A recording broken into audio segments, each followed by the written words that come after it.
Ever wonder why your sleep score won't go up? You've dimmed the lights, avoided screens, stuck to a schedule, and yet your tracker says you have fair sleep stats.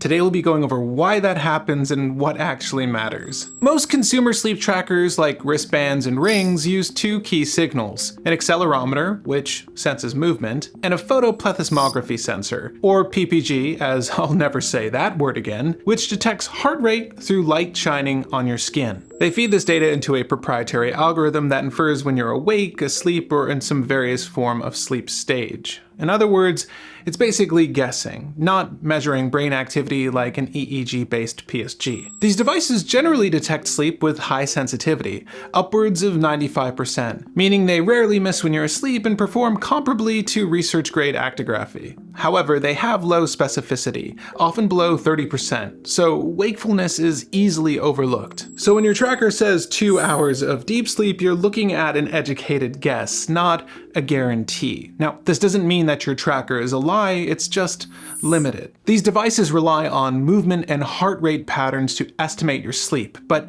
that's not the same as measuring brain waves, which is what doctors would use in a sleep study. Because trackers sometimes miss brief awakenings, they overestimate your time asleep and inflate your sleep efficiency, the actual time spent sleeping. Sleep stages like REM and deep sleep are where most people get tripped up. Many devices now offer these stats within their breakdowns, but it's not very precise. In other words, your sleep score might not improve. Not because you didn't sleep well, but because the device isn't seeing the full picture. Sleep trackers are intended to help you sleep better, but for many they become a source of anxiety. This phenomenon is so common that it has a name: orthosomnia, the compulsive pursuit of perfect sleep driven by tech feedback. A study published in the Journal of Clinical Sleep Medicine describes orthosomnia as a form of performance anxiety triggered by tracking data, where users become so focused on improving their sleep score that they actually sleep worse. Clinical cases have shown people extending time in bed to better their sleep score,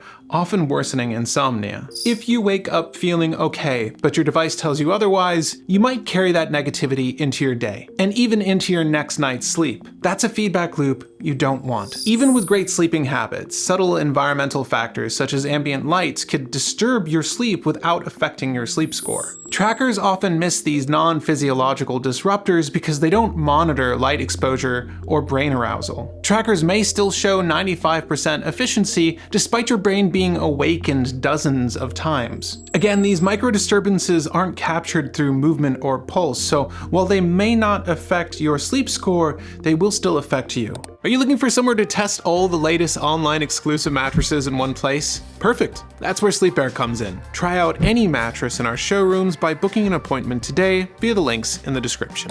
Sleep isn't one long stretch. It's a cycle of ups and downs, with brief awakenings being completely normal. But when they happen too often, they fragment your sleep, and that's something wearables frequently overlook.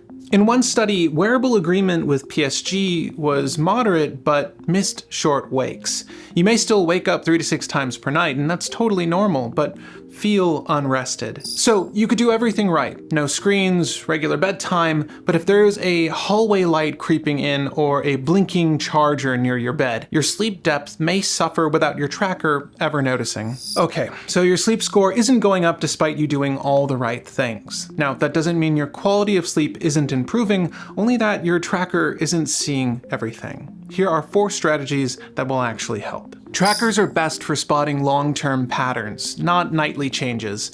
Focus on consistent bed and wake times over weeks. Alongside good sleeping habits, optimize your environment. Keep it dark, quiet, and cool to reduce fragmentation.